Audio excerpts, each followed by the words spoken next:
Dear learners, नमस्कार।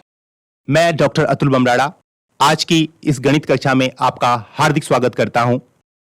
आज की इस गणित कक्षा में हम कक्षा 5 की पाठ्य पुस्तक गणित वाटिका के बारे में चर्चा करते हैं। आइए शुरू करते हैं। अध्याय 2 आकृतियां एवं कोण। तो आज की कक्षा में जो हमारे चर्चा बिंदु है वो रहेंगे विभिन्न आकृतियों की हम पुनरावृत्ति करेंगे। अब तक हमने जिन आकृतियों के बारे में पहले पढ़ा है उनको हम एक बार से रिवाइज कर लेंगे, जिससे कि हमको वो चीज़ें एक बार फिर से याद आ जाएं, क्योंकि ये जो चैप्टर है आकृतियां एवं कोण, इसमें वो सारे ही जो फिगर्स हमने पढ़े हैं, जो आकृतियां हमने पढ़ी हैं, उन सब की जरूरत हमको पढ़ने वाली है। दूसरा, बंद एवं खुली आकृतियों में क्या अंतर है। अब देखिए यहाँ पर कुछ दो नए टर्मिनोलॉजी हैं, जो दो नए शब्द हैं, बंद एवं खुली आकृतियां। इसके बारे में हम यहाँ चर्चा करेंगे कि ये बंद और खुली आकृतियां क्या होती हैं और इनमें आप कैसे अंतर पता लगाएंगे कि कौन सी आकृति बंद है और कौन सी आकृति खुली हुई है। बिंदु, रेखा एवं किरण की अवधारणा। अब देखिए, आपने अपने जीवन में ये सारी चीजें हो सकता है देखी हो सकता है ना देखी हो। तो जब हम इस अध्याय में ये चर्चा करेंगे तो उस चर्चा को करने से पहले हमको ये पता होना चाहिए कि ये बिंदु क्या होता है, रेखा क्या होती है एवं किरण क्या होती हैं। चौथा, कोण कैसे एवं कहां बनते हैं, किन परिस्थितियों में कोण बनते हैं, किन परिस्थितियों में कोण नहीं बनते हैं। तो इसके बारे में भी आज के अध्याय में हम चर्चा करेंगे। अब फिर से वही वर्ड हमारे सामने फिर से आ गया है, आकृतियां या शेप्स। अब देखिए एक एक करके हम फटाफट से इनको रिमाइंड कर लेते हैं कि कौन कौन सी आकृतियों के बारे में अब तक हमने पढ़ा है। देखिए, इस आकृति के बारे में हमने पढ़ा था, तीन भुजाओं वाली आकृति, जिसको हम क्या कहते हैं, त्रिभुज। त्रिभुज कह सकते हैं, या अगर हम अंग्रेजी में जानना चाहें तो अंग्रेजी में हम इसको कहते हैं ट्रायंगल। तीन भुजाओं वाली जो आकृति होती है उसको हम क्या कहते हैं, ट्रायंगल कहते हैं। दूसरा, ये आकृति है, इसकी चार भुजाएं हैं, चार भुजाओं वाली ये आकृति है और इसकी आमने और सामने की भुजाएं क्या हैं, बराबर हैं। तो ऐसी आकृति को हम कहते हैं आयत, या अंग्रेजी में अगर हम जानना चाहें तो इसको हम कहते हैं रेक्टेंगल। फिर हमारे पास एक तीसरी आकृति है जिसकी चारों भुजाएं बराबर हैं, इस आकृति को हम कहते हैं वर्ग, या अगर हम अंग्रेजी में बोलना चाहें तो इसको हम कहते हैं स्क्वायर। के अलावा हमने जो पढ़ी थी आकृति, वो आकृति हमने पढ़ी थी ये पंचभुज, पेंटागन हम इसको इंग्लिश में बोलते हैं, और अगर हम हिंदी में बात करें तो हिंदी में हम इसको कहते हैं पंचभुज, क्योंकि इसकी कितनी भुजाएं हैं, पंच आ रहा है वर्ड, तो इसका मतलब इसमें पांच भुजाएं हैं। यहाँ पर दिख भी रही हैं, 1 2 3 4 और 5 भुजाएं इसकी हैं, तो इसको हम कहते हैं पंचभुज। इसके अलावा एक हमने ये देखा था, ये वाला शेप, जिसकी कितनी भुजाएं हैं, 1 2 3 4 5 और 6, षटभुज हम इसको कहते हैं। षट मतलब 6, भुजाएं मतलब जिसकी 6 भुजाएं हों, और इंग्लिश में हम इसको कहते हैं हेक्सागोन। इसके अलावा एक आकृति के बारे में हमने और पढ़ा था, जिसकी की कोई भुजाएं नहीं होती हैं, लेकिन ये क्या होता है, इसको हम क्या कहते हैं, वृत्त कहते हैं, या अगर अंग्रेजी में कहें तो अंग्रेजी में हम इसको कहते हैं सर्कल। तो ये 6 आकृतियों के बारे में हमने पहले पढ़ा है और इन्हीं आकृतियों के सहारे हम आगे बढ़ेंगे और आज का जो अध्याय है उस पर हम अपनी चर्चा जारी रखेंगे। अब आज की चर्चा को शुरू करने से पहले हम क्या करते हैं, एक कहानी सुनते हैं और एक गेम भी हम कहानी के थ्रू एक खेलेंगे। अब देखिए, दो बहनें हैं, जुड़वा बहनें, क्या नाम है उनके, रोहिणी और मोहिनी, जुड़वा बहनें हैं। उन्हें एक ही काम करने में बहुत मजा आता है। एक दिन जब वे माचिस की तीलियों से आकृतियां बना रही थी, देखिए आप भी कोशिश कीजिएगा कि आपके घर में जो माचिस की डिब्बी है उसमें जो तीलियां हैं, उन तीलियों की सहायता से आप जो हमने अभी ये शेप्स पढ़े हैं, इन शेप्स को बनाने की आप क्या कीजिएगा, उन तीलियों की सहायता से इन शेप्स को बनाने की कोशिश कीजिएगा। तो वहां पर उनकी कोई रिश्तेदार हैं सैला, जो उनके परिवार की मेंबर हैं। उन्होंने कहा कि सैला ने उन्हें एक चुनौती दी। अब देखो, वो वहां पर बैठे हुए थे और जब वो माचिस की तीलियों से आकृतियां बना रहे थे तो वहां पर सैला जो खड़ी हुई थी, उन्होंने उनको एक चुनौती दी। अब उन्होंने उनको क्या चुनौती दी, उन्होंने रोहिणी और मोहिनी से कहा कि रोहिणी एक आकृति बनाएगी, मतलब वो जो तीलियां थी उन तीलियों की सहायता से रोहिणी क्या बनाएंगी, एक शेप बनाएंगी, और मोहिनी को भी वही आकृति बिना देखे हुए बनानी है। अब देखिए, बनानी तो दोनों ने एक जैसी आकृति है, मतलब उनके पास एक चैलेंज है, ये उन्होंने एक चुनौती दी है कि आप दोनों को आकृतियां बनानी है, लेकिन दोनों क्या रहेंगे, एक दूसरे के शेप की तरफ देखेंगे नहीं, मतलब वो एक दूसरे की तरफ क्या करेंगे, पीठ करके बैठेंगे, मतलब एक का मुंह इधर की तरफ होगा तो दूसरे का मुंह इधर की तरफ होगा, ठीक है, ऐसे वो बैठेंगे, एक का मुंह इस साइड और दूसरे का मुंह आगे की साइड, और वो अपनी अपनी अलग अलग आकृतियां बनाएंगे, मगर वह एक दूसरे से सवाल पूछ सकती हैं। तो है ना ये एक इंटरेस्टिंग गेम। अब देखते हैं आगे क्या हुआ इस गेम में। अब उनमें से जो एक बहन थी रोहिणी, तो दूसरी थी मोहिनी। अब रोहिणी ने क्या करा, जब ये गेम शुरू हुआ तो उस गेम को करने के बाद उन्होंने एक आकृति बनाई, रोहिणी ने एक आकृति बनाई। अब देखिए, ये आकृति बनाई रोहिणी ने, ऐसी एक आकृति अभी हमने पहले पढ़ी थी, देखिए कितनी भुजाएं हैं इसकी, 1 2 3 4 5 और 6, 6 भुजाएं इसकी हैं, और इसको हम क्या कहते हैं, षटभुज, षटभुज कहते हैं हम इसको, ये हमने पहले भी पढ़ा है। तो रोहिणी ने जो आकृति बनाई वो ये आकृति रोहिणी ने बना दी। अब देखिए, अब जो मोहिनी थी, मोहिनी ने उनसे पूछा, क्योंकि सवाल तो एक दूसरे से पूछ सकते थे, तो मोहिनी ने रोहिणी से पूछा, जो आकृति आपने बनाई है वो खुली है या, तो रोहिणी ने जवाब दिया कि यह आकृति क्या है, बंद है, ठीक है। कौन सी आकृति है ये, बंद है। जब अध्याय के शुरू में हमने चर्चा बिंदुओं पर बात की थी, तो वहां पर हमने बोला था कि आज की कक्षा में हम क्या करेंगे, बंद और खुली हुई आकृतियों के बारे में बात करेंगे। तो अभी देखते हैं कि क्या है ये बंद आकृतियां और खुली आकृतियां। तो रोहिणी ने जो जवाब दिया कि ये जो आकृति मैंने बनाई है, ये जो षटभुज मैंने बनाया है, वह क्या है, एक बंद आकृति है। फिर से मोहिनी ने दूसरा सवाल पूछा, ठीक है बंद आकृति तो ठीक है, लेकिन इसकी कितनी भुजाएं हैं, क्योंकि हमको तो दिख रहा है इसकी 6 भुजाएं हैं, लेकिन मोहिनी को तो नहीं दिख रहा, क्योंकि मोहिनी का मुंह क्या है, दूसरी ओर है। तो रोहिणी का जवाब आया, रोहिणी ने क्या कहा, इसकी 6 भुजाएं हैं, मतलब ये क्या है, एक षटभुज है। उसके बाद मोहिनी ने यह आकृति बनाई, ठीक है। ये 2 सवाल जब उन्होंने पूछ लिए कि इसकी 6 भुजाएं हैं और ये एक बंद आकृति है, तो मोहिनी ने उनको सुनने के बाद एक ऐसी आकृति बना दी। अब देखिए, इसकी भी 6 भुजाएं हैं, इसको बनाने में भी 6 ही तीलियां यूज हुई हैं, और जो षटभुज हमने पहले देखा था उसमें भी कितनी तीलियां यूज हुई थी, उसमें भी 6 ही तीलियां यूज हुई थी। इसका मतलब दोनों ने शेप्स तो अलग अलग बना दिए, लेकिन यूज कितनी तीलियां की, 6 ही तीलियां की, और यह भी आकृति क्या है, एक बंद आकृति है।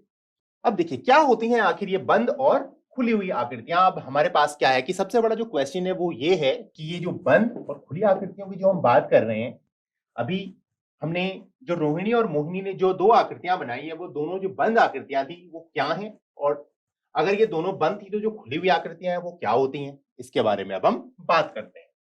बंद आकृतियां ऐसी आकृतियां होती हैं जिनके आरंभ और अंत बिंदु समान होते हैं। अब देखिए, जो बंद आकृतियां हैं उनके क्या हैं, जो स्टार्टिंग का जो पॉइंट है और लास्ट का जो पॉइंट है वो क्या होता है, हमेशा सेम होते हैं, या आप ऐसे भी बोल सकते हैं कि उनके जो स्टार्टिंग और एंड पॉइंट्स हैं, आरंभ और अंत बिंदु है, वो एक ही हैं। इसके विपरीत खुली आकृतियों के अंत व आरंभ बिंदु समान नहीं होते, जबकि जो खुली हुई जो आकृतियां हैं उनके जो स्टार्टिंग और एंड पॉइंट्स हैं वो क्या होते हैं, डिफरेंट होते हैं, अलग अलग होते हैं। एक उदाहरण की सहायता से समझते हैं। अब देखिए, यहां पर 2 पॉइंट्स हैं, अगर हम इस पॉइंट को थोड़ी देर के लिए मान लें, ये है ए पॉइंट और ये है बी पॉइंट। तो ए से बी तक हमने एक लाइन ली, फिर बी से सी तक हमने एक और लाइन ली, और फिर सी से हमने ए तक क्या कर दी, एक तीसरी लाइन ड्रॉ कर दी। अब देखिए, जहां से हमने शुरू किया था, हमने शुरू किया था ए से चलना, ए से हम चले और बी तक, फिर बी से हम आए सी तक, और सी से हम पहुंच गए फिर से ए तक। इसका मतलब जो हमारा स्टार्टिंग पॉइंट था ए, हमारा जो एंड पॉइंट बना वो भी क्या बना, ए ही बना। हमने ए से ही शुरू की थी अपनी यात्रा और हम फिर से ए पर ही पहुंच गए। तो इसमें हमने जो रास्ता तय किया, जो रूट तय किया, वो क्या था, हमने क्या बनाई, एक बंद आकृति बनाई। तो ऐसी आकृतियों को हम बंद आकृतियां कहते हैं जिसके की स्टार्टिंग और एंड पॉइंट्स क्या होते हैं, एक जैसे होते हैं, सेम होते हैं। अब देखिए, अब हम बात करते हैं खुली आकृति के बारे में। खुली आकृतियों के लिए भी हम क्या करते हैं, सेम वो एग्जाम्पल यूज करते हैं। ए से बी तक हमने एक लाइन खींची, फिर बी से सी तक हमने एक लाइन खींची, और अब देखिए एक नई लाइन आ गई, सी से कहीं जा रही है ये लाइन, लेकिन ये ए पे नहीं गई, मतलब एक नया पॉइंट यहां पर बन गया, क्या, डी। ये डी पॉइंट यहां पर बन गया है।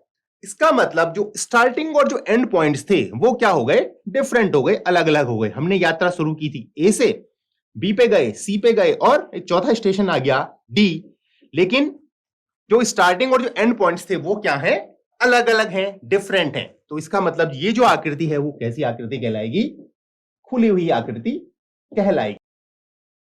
और ये वाली जो आकृति है वो कैसी आकृति कहलाएगी? बंद आकृति कहलाएगी। ये हमने सिर्फ एक त्रिभुज का यहां पर एक उदाहरण लिया है। इसके अलावा हम और भी बहुत सारे एग्जाम्पल्स ले सकते हैं कि हम एक वृत्त का एग्जाम्पल ले सकते हैं। अब देखिए वृत्त क्या है, जैसे हमने इस पॉइंट से वृत्त को बनाना शुरू किया। अब यहां से हमने शुरू किया, पूरा चक्कर घुमाया और फिर से यहीं पर ए से हमने शुरू किया और ए पे ही हमने जो हमारी जो पूरी जर्नी थी, यात्रा थी, वो उसको क्या कर दिया? फिनिश कर दिया। तो अभी कैसी आकृति हो गई? ये है एक बंद आकृति। अब हमने फिर से क्या किया? एक ए पॉइंट लिया, यहां से अपनी जर्नी शुरू की, पूरी शुरू की और हम यहां पर आके हमने अपनी यात्रा खत्म कर दी और इस पॉइंट को हमने कहा बी। ठीक है, तो हम ए से शुरू किया और बी पे पहुंच गया। इसका मतलब यह यहाँ पे क्या है? एक स्कोप है, क्योंकि स्टार्टिंग और एंड पॉइंट्स के क्या है? दोनों डिफरेंट हैं। तो इसलिए ये कैसी आकृति कहलाएगी? यह है एक खुली हुई आकृति। ऐसे ही आप देख सकते हैं, आप बनाने की भी कोशिश कर सकते हैं। हम जैसे रेक्टेंगल हमने लिया है, आयत हमने लिया था, तो आयत में भी हम खुली आकृति बना सकते हैं, लेकिन हम उसको फिर आयत नहीं बोल पाएंगे, क्योंकि आयत या वर्ग या त्रिभुज हम उसी चीज को बोलेंगे जब वो बंद आकृतियां होंगी। अगर वो आकृतियां खुल जाएंगी तो उनको हम आयत, वर्ग या त्रिभुज नहीं कह पाएंगे। इस आकृति को देखकर आप बताइए कि मोहिनी ने जो आकृति बनाई है ये कैसी आकृति है? यह एक बंद आकृति है, क्योंकि ये एक जगह से शुरू होती है और यहीं पर आके क्या हो जाती है? फिनिश हो जाती है। वैसे ही अब हमारे सामने एक प्रश्न यह है कि मोहिनी ने जो ये आकृति बनाई है, ये वाली, ये कैसी आकृति है? अब देखिए, इसको भी देखते हैं कि ये कहां से शुरू होती है और कहां पर आके खत्म हो जाती है। तो आकृति क्या हो सकती है? या तो बंद हो सकती है या खुली हुई हो सकती है। तो देखते हैं कि ये कैसी आकृति है। अब देखिए, एक पॉइंट हमने लिया यहां पे फिर से ए से हम इस पॉइंट पे गए, एक तीली हमने ली बी, फिर हमारा जो पॉइंट है वो है सी, फिर हम आगे बढ़े, हम एक नए पॉइंट की तरफ बढ़े जो है कि डी, फिर हम एक नए पॉइंट की तरफ गए जो है ई, फिर हम आगे बढ़े तो फिर हम गए एक एफ पॉइंट पे और लास्ट में हम गए फिर से इसी ए पॉइंट की तरफ। लास्ट में हम कहां पहुंच गए? ए पे ही पहुंच गए। मतलब हमने जो अपनी यात्रा शुरू की थी ए से, वो ए पर ही आके क्या हो गई? पूरी खत्म हो गई। हमने पूरा राउंड तो लगा लिया, लेकिन हमारी अंततः जो यात्रा थी वो ए पर ही आके खत्म हो गई। इसका मतलब हमारा जो स्टार्टिंग पॉइंट था और एंड पॉइंट था वो एक ही है। इसका मतलब जो ये आकृति है वो एक कैसी आकृति है? बंद आकृति है। अर्थात मोहिनी ने जो भी आकृति बनाई वह भी एक 6 भुजाओं की एक बंद आकृति है। इसका मतलब जो उन्होंने उस समय बातचीत की थी कि आपने कैसी आकृति बनाई है? बंद आकृति बनाई है, तो एग्जैक्टली मोहिनी ने भी वैसी ही आकृति बना दी है। वह भी एक बंद आकृति है और दोनों ही 6 भुजाओं की आकृतियां हैं। लेकिन फिर भी दोनों की बनाई हुई आकृतियों में कुछ अंतर है। अब देखिए, दिखने में साफ पता चल रहा है कि दोनों में कुछ ना कुछ अंतर तो है। भुजाएं तो 6 हैं और वह एक बंद आकृतियां भी हैं, लेकिन फिर भी उनमें कुछ अंतर है। मोहिनी ने एक बार फिर से कोशिश की। ठीक है, अब उनको यह पता चल गया, क्योंकि सैला जो वहीं पर खड़ी हुई थी उन्होंने बता दिया कि ठीक है, आपने बंद आकृतियां बनाई हैं, 6 भुजाओं वाले आकृतियां बनाई हैं, लेकिन जो आपकी जो दोनों के शेप्स हैं वो क्या है? बिल्कुल डिफरेंट है। तो मोहिनी ने क्या किया? फिर से एक बार कोशिश की और रोहिणी जैसी 6 भुजाओं वाली एक बंद आकृति बनाने की कोशिश की, लेकिन इस बार कुछ ऐसी आकृति बनी। अब उन्होंने फिर से कोशिश की एक 6 भुजाओं वाली बंद आकृति बनाने की और अब देखते हैं कि इस बार क्या बना। तो इस बार यह आकृति बनी। अब देखिए, इसमें देखते हैं, इसमें भी हमने ए से शुरू करते हैं, बी पे जाते हैं, फिर हम सी पे जाते हैं, फिर हम डी की तरफ बढ़ते हैं, ई पे जाते हैं, एफ पॉइंट पे जाते हैं और फिर से हम ए पे ही फिनिश अपनी जर्नी को कर लेते हैं। तो देखिए, यह भी 6 भुजाओं की आकृति है। 1 2 3 4 5 एंड 6। यहां पर भी इसकी 6 भुजाएं हैं और उसी पॉइंट से शुरू करके और वहीं पर वो पॉइंट हमारा आके फिनिश हो जाता है। इसका मतलब यह भी एक कैसी आकृति है? बंद आकृति है। लेकिन ये भी डिफरेंट है। ये भी रोहिणी जैसी नहीं है। कोशिश तो उन्होंने दूसरी बार कर ली, लेकिन फिर भी उन जैसी नहीं बन पाई, रोहिणी की जैसी आकृति नहीं बन पाई। क्या तुम किसी तरीके से यह बता सकते हो कि ये आकृतियां एक दूसरे से कैसे अलग हैं? अब देखिए, मैंने आपसे अभी क्वेश्चन पूछा था कि आपको ये चेक करना है, ये पता करना है कि ये जो दोनों आकृतियां हैं एक दूसरे से कैसे डिफरेंट है। तो हो सकता है कि आपके दिमाग में कुछ आइडिया आया होगा, तो देखते हैं कि क्या है। ये हैं देखिए वो तीनों शेप्स, ठीक है। ये किसने बनाया था? रोहिणी ने बनाया था सबसे पहले। उसके बाद ये मोहिनी ने पहले अटेम्प्ट में जो शेप बनाया था वो ये है, और मोहिनी ने दूसरे अटेम्प्ट में जो शेप बनाया था वो ये वाला है। मोहिनी का दूसरा वाला अटेम्प्ट और पहला वाला अटेम्प्ट, ठीक है। तो ये तीनों शेप्स को देख के तो देखिए पता चल रहा है कि ये तीनों डिफरेंट हैं, लेकिन है तीनों ही 6 भुजाओं वाले और तीनों ही बंद आकृतियां हैं। अब देखिए इसको जानने से पहले, कि इसको पता करने से पहले कि इन तीनों में क्या डिफरेंस है, उससे पहले हम कुछ टर्मिनोलॉजी पढ़ लेते हैं। तो सबसे पहले हम बात करते हैं एक बिंदु के बारे में। अब देखिए यहां पर आपको एक पॉइंट दिखाई दे रहा है, ये रेड कलर का। तो बिंदु आखिर क्या होता है? ये बिंदु, आप सबने बिंदु देखे हैं, आप सबने बनाए भी होंगे बिंदु। समतल में एक स्थिति को बताने के लिए एक सूक्ष्म चिन्ह है। मतलब समतल मतलब ये प्लेन, जैसे आपको जो स्क्रीन यहां पे दिखाई दे रही है, इस स्क्रीन में भी देखिए ये सारा एक प्लेन है। तो इस प्लेन में अगर हम एक डॉट लगा देते हैं तो ये डॉट भी क्या है? एक बिंदु है। इसमें ना लंबाई होती है और ना ही चौड़ाई, ठीक है। तो ये बिंदु की जो खासियत है वो एक खासियत को बता रहा है कि ये समतल में एक स्थिति को बताने के लिए एक सूक्ष्म चिन्ह है। इसमें न लंबाई होती है और न ही चौड़ाई। जैसे कि अगर हम आपको वृत्त बनाने के लिए बोलें तो हम सबसे पहले क्या बोलते हैं कि आप सबसे पहले क्या बना लो? एक पॉइंट बना लो। जब एक पॉइंट बन जाता है तो उसके बाद हम क्या करते हैं? प्रकार लेते हैं और उसके बाद हम एक वृत्त खींचना शुरू करते हैं। तो वो जो बीच का जो पॉइंट होता है, हम आपको हमेशा ये सजेस्ट करते हैं कि वो जो पॉइंट है, आपको जो प्रकार की जो नोक है उसको वहीं पर रखना है, आपको हिलाना नहीं है। इसका मतलब आपने समतल में एक स्थिति को बताने के लिए एक सूक्ष्म चिन्ह लगा लिया है, जिसको कि हम क्या कह रहे हैं? बिंदु कह रहे हैं। अब देखिए ये तो हो गया बिंदु। अब है रेखा। अब देखिए दो पॉइंट्स हैं, एक पॉइंट ये वाला है और दूसरा पॉइंट ये वाला है। अब हमने क्या कर लिया? इन दोनों जो पॉइंट्स, तो इन पॉइंट्स को क्या कर लिया? एक रेखा से ज्वाइंट कर लिया। दोनों पॉइंट्स को हमने क्या कर लिया? मिला लिया। तो अब जो रेखा की जो परिभाषा है, रेखा को हम कैसे परिभाषित करते हैं? रेखा किसी एक समतल पृष्ठ पर दो बिंदुओं को आपस में मिलाने से जो नई आकृति बनती है उसे हम क्या कहते हैं? रेखा कहते हैं। किसी समतल पृष्ठ पर दो बिंदुओं को आपस में मिलाने से जो नई आकृति बनती है। यहां पर देखिए दो बिंदुओं को हमने मिलाया, इसको हम बी मान लेते हैं और इस बिंदु को हम क्या मान लेते हैं? ए। तो ए और बी को हमने मिला लिया और उनसे जो एक नई आकृति बनी उसे हमने क्या कह दिया? रेखा। या इंग्लिश में अगर हम इसे कहते हैं तो इंग्लिश में हम इसको कहते हैं लाइन, ठीक है। जैसे हम आपको कई बार बोलते हैं कि आप क्या बना लो? एक लाइन ड्रॉ कर लो, लाइन बना लीजिए। ड्राइंग में हम बनाते हैं, मैथमेटिक्स में हम बनाते हैं, साइंस में भी हम कई बार लाइंस बनाते हैं। तो किसी समतल पृष्ठ पर दो बिंदुओं को आपस में मिलाने से जो नई आकृति बनती है उसे हम क्या कहते हैं? रेखा कहते हैं। अब देखिए फिर से एक पॉइंट आया है, ये पॉइंट बिंदु, और यहां से हमने क्या बना लिया? इसको आप तीर की तरह मान सकते हैं। तो इस तीर को ही हम क्या कहते हैं? किरण। अब देखिए लाइन और किरण में थोड़ा सा अंतर है। लाइन जब हमने बनाई तो दो पॉइंट्स थे हम पे, ए और बी, लेकिन जब हमने किरण बनाई तो किरण में हमारे पास सिर्फ क्या था? एक ही पॉइंट था। दूसरी तरफ हमारे पास जो एरो वाला जो पोर्शन है, ये क्या होता है? आगे भी जा सकता है और पीछे भी आ सकता है। लेकिन लाइन के केस में ऐसा नहीं होता। लाइन में क्या होता है कि एक पॉइंट से दूसरे पॉइंट के बीच में ही जा सकती है, जबकि किरण क्या हो सकती है? जो तीर वाली जो साइड है, नोक वाली जो साइड है, वो आगे और पीछे खिसक सकती है। यह अंतर होता है रेखा और किरण में। किरण को इंग्लिश में कहते हैं रे। जैसे हम सुबह सुबह जैसे सूरज निकलता है तो सूरज की किरणें निकलती हैं, तो यही है वो किरण। रेखा का वह भाग जिसका एक अंतः बिंदु हो, एक किरण कहलाता है। रेखा का वह भाग जिसका एक अंतः बिंदु हो, ये है वो अंतः बिंदु ए। जिसका एक ही बिंदु हो उसको हम क्या कहेंगे? किरण। और इसके दोनों बिंदु हो उसको हम कहेंगे रेखा या लाइन। क्लियर है?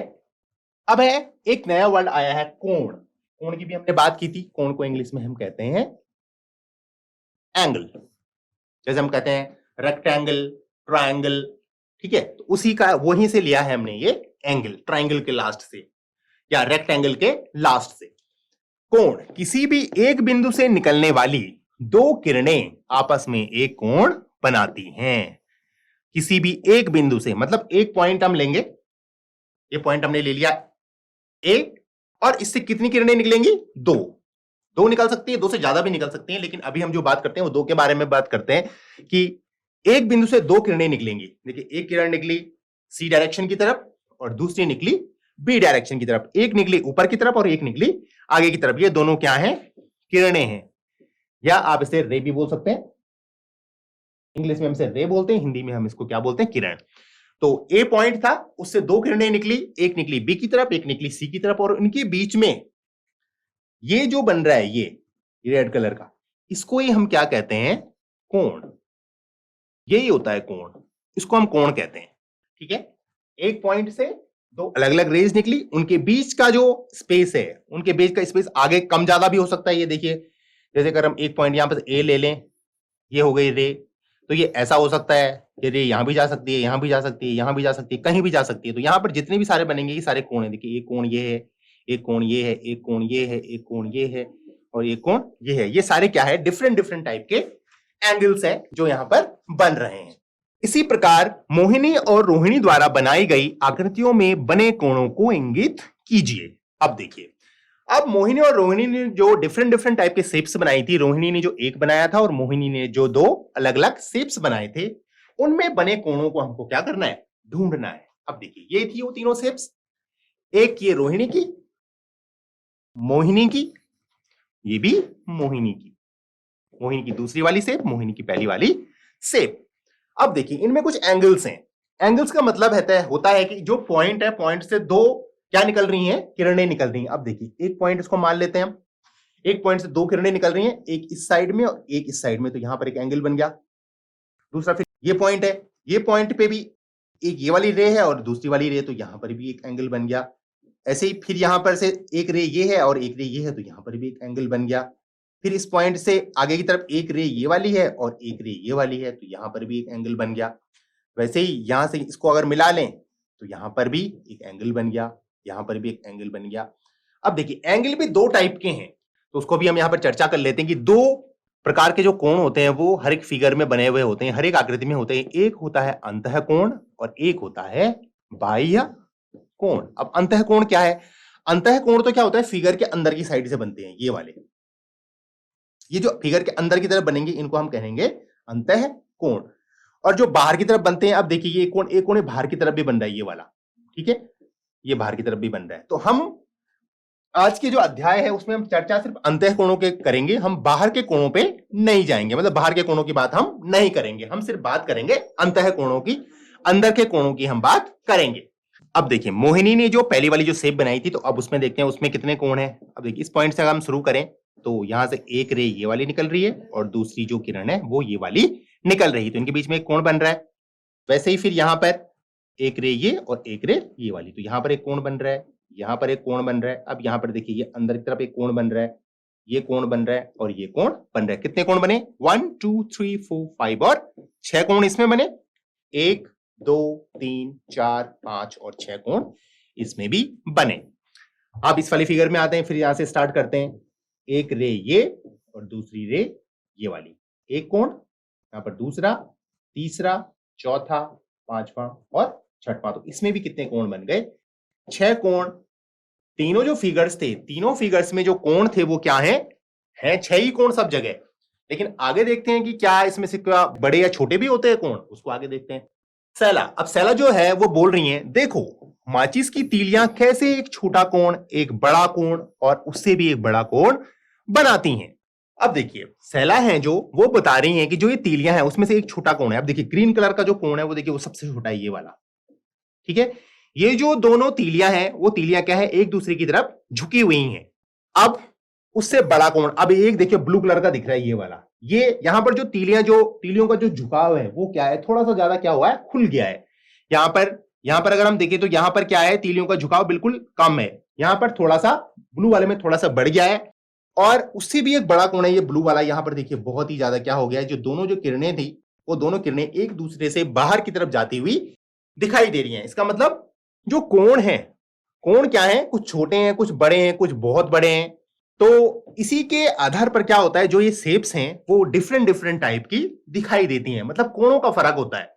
कोण अगर कम होगा तो शेप अलग दिखाई देगी, कोण अगर चेंज हो जाएगा तो वो क्या होगी? शेप का जो स्ट्रक्चर है, शेप जो दिख रही है हमको, जो शेप जो आकृति हमको दिख रही है उसका जो दिखावट है, बनावट है, वो क्या हो जाएगी? अलग हो जाएगी।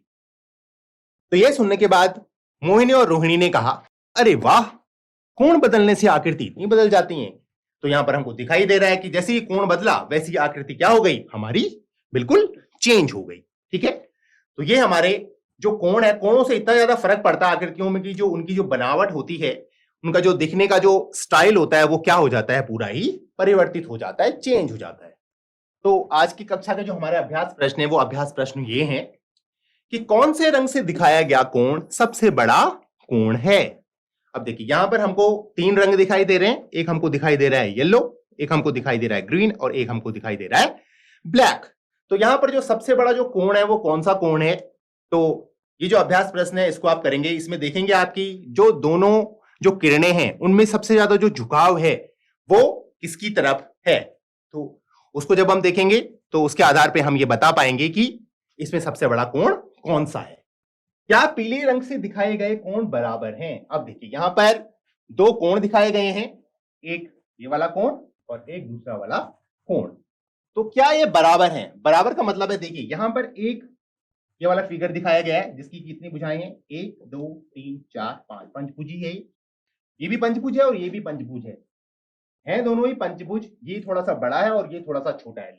तो हमको ये ध्यान रखना है कि जब भी शेप्स एक जैसे हों, शेप एक ही प्रकार के हों, छोटे या बड़े होने से उनका जो कोण है, कोणों में कोई परिवर्तन नहीं होता है। शेप को ये वाला शेप छोटा है और ये वाला क्या है, बड़ा शेप है, लेकिन है दोनों शेप एक ही, दिखाई भी एक तरह से दे रहे हैं। इसका मतलब जो उनके कोण है, कोणों में कोई भी परिवर्तन नहीं होगा। अब देखिए ये वाला कोण भी उतना ही है जितना कि ये वाला कोण, सिर्फ शेप के साइज में फर्क है लेकिन कोण में कोई भी अंतर नहीं है। इसका मतलब क्या पीले रंग से दिखाए गए कोण बराबर है, तो इसका आंसर होगा क्या, हाँ। दूसरा, क्या हरे रंग से दिखाए गए कोण बराबर हैं।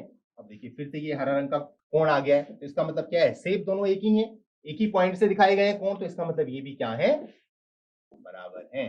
हाँ, क्या नीले रंग से दिखाए गए कोण बराबर हैं। अब देखिए ये क्या है, 1 2 3 4 5 6 7 और 8, ठीक है, अष्टभुज है ये, 8 भुजाओं वाला। ये छोटा वाला अष्टभुज है और वो वाला क्या है, दूसरा वाला क्या है, बड़ा अष्टभुज है। लेकिन जो कोण है, कोण मैंने आपको अभी बताया था कि कोणों में क्या होता है, कोणों में कोई भी परिवर्तन नहीं होता, तो इसलिए नीले रंग से दिखाए गए कोण भी क्या है, बिल्कुल बराबर हैं। तो इसका आंसर भी क्या होगा, हाँ। चार अलग अलग कोण चार अलग रंगों में दिखाई जाएंगे। यहां पर देखिए एक रंग आपको दिखाई दे रहा है रेड, वैसे ही अभी चार रंग अलग अलग दिखाए जाएंगे। क्या आप लाल रंग में दिखाई गई कोण के बराबर दूसरा कोण ढूंढ सकते हैं। अब देखिए यहां पर क्लियर है कि दोनों शेप्स बराबर हैं, तो इसके बराबर अगर हमको कोई दूसरा कोण ढूंढना है तो हमको ऐसे ही पॉइंट पर जाना होगा और यहां पर हम मार्क कर देंगे, तो ये इसके ही जैसा क्या हो गया, कोण यहां पर हमने ढूंढ लिया, हमने यहां पर मार्क भी कर लिया। तो कोण को जो हम मार्क करते हैं तो मार्क करने का स्टाइल हमारा ये होता है, हम एक क्या कर लेता है, एक टेढ़ी सी रेखा खींच लेते हैं और एक किरण से दूसरी किरण को मिला देते हैं। अब देखिए यहां पर कुछ और कलर्स आ गए हैं, ग्रीन कलर आ गया है, तो इसके करस्पॉन्डिंग अगर हमको एंगल ढूंढना है तो हमको इसी पॉइंट पे जाना पड़ेगा और यहां पर हम मार्क कर देंगे। तीसरा एक ये है येलो वाला, तो इसी के करस्पॉन्डिंग हम कहां जाएंगे, पॉइंट पे जाएंगे और यहां पर हम एक नया मार्क कर देंगे। एक हमको यहां पर ब्लैक दिखाई दे रहा है इस अष्टभुज में, तो इसके करस्पॉन्डिंग हम यहां पर जाएंगे और यहां पर हम एक मार्क कर देंगे। यहां पर भी हम मार्क कर सकते थे और यहां पर भी हम मार्क कर सकते थे, दोनों ही जगह पे क्या होगा, जो कोण होगा, जो एंगल होगा वो क्या रहेगा, बराबर रहेगा। तो आज की कक्षा में जो भी हमने चर्चा की उस पे आधारित कुछ गृह कार्य है जिसे आप घर पे करेंगे। 6 माचिस की तीलियों से 2 ऐसी बंद आकृतियां बनाए जैसी कि मोहिनी और रोहिणी ने ना बनाई हों। अब देखिए उन्होंने 3 आकृतियां तो उन्होंने बना दी थी 6 माचिस की तीलियों से, तो आपने कोशिश करनी है कि 2 कुछ ऐसी आकृतियां बना दें आप जो कि मोहिनी और रोहिणी ने ना बनाई हों। 5 माचिस की तीलियों से 5 अलग अलग बंद आकृतियां बनाइए, या कोशिश कीजिएगा। एक वर्ग की आकृति बनाइए और उसमें कोणों को अंकित कीजिए। आपने एक वर्ग बनाना है और इसमें एंगल्स को डिफाइन करना है, एंगल्स को शो करना है।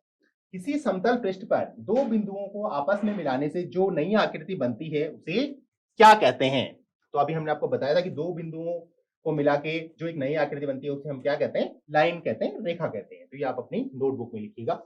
एक बिंदु से शुरू करते हुए कितनी किरणों का निर्माण किया जा सकता है। अब देखिए एक पॉइंट है और इससे शुरू करके कितनी किरणों का निर्माण किया जा सकता है, कितनी भी किया जा सकता है, तो उनकी संख्या क्या है, अनगिनत है। तो इसको आप अपनी नोटबुक में लिखिएगा।